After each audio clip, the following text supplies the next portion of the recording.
కుక్క పాము కాటు వల్ల పెద్ద సంఖ్యలో ప్రతి సంవత్సరం మరణాలు సంభవిస్తూ ఉన్నాయని ముఖ్యంగా గ్రామీణ ప్రాంతాల్లో ఎక్కువ మంది ఆసుపత్రులకు వెళ్లకుండా నాటు వైద్యాన్ని నమ్ముకొని ప్రాణుల మీదకు తెచ్చుకుంటున్నారని పెదకూరపాడు సామాజిక ఆరోగ్య కేంద్ర వైద్యాధికారి ఎం విద్య అన్నారు.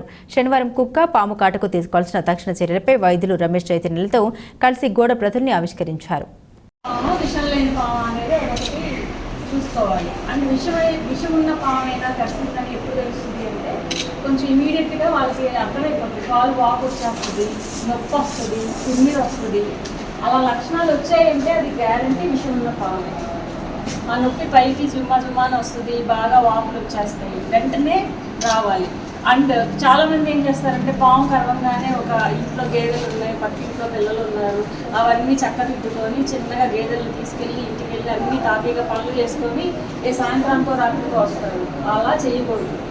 వెంటనే ఇంకా కుదిరితే ఆ కరిసిన పార్ట్ని చెయ్యి కానీ కాలు కానీ ఏదైనా కవల్చకూడదు. కాలు మీద కరిసిందనుకో, మీరు నడుస్తున్నారనుకో, రక్త పరిస్థితి ఫాస్ట్గా పైకి వెళ్ళటం వల్ల విషయం ఫాస్ట్గా స్ప్రెడ్ అవుతుంది. సో ఏదైనా కరిస్తే ముందు దాన్ని ఇమ్మొబిలైజేషన్ అంటాం మా భాషలో. ఈ భాషలో కదలకుండా చేయడం అంటే గబగబ 2 కర్రలు పెట్టేసి దాన్ని కట్టేసి కాలు కదలకుండా చేసేసి వెంటనే తీసుకొచ్చేయాలి. తీసుకొచ్చాక ఇంకా డాక్టర్లు వాళ్ళు చేయాల్సింది చేస్తారు.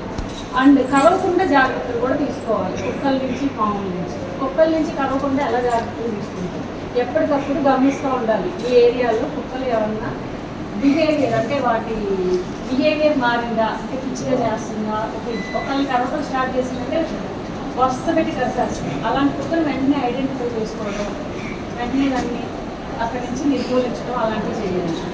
అండ్ ఇంకా నెక్స్ట్ ఏం చేయాలంటే మున్సిపాలిటీ వాళ్ళకి టైం టు టైం మీరు చెప్తా ఉండాలి.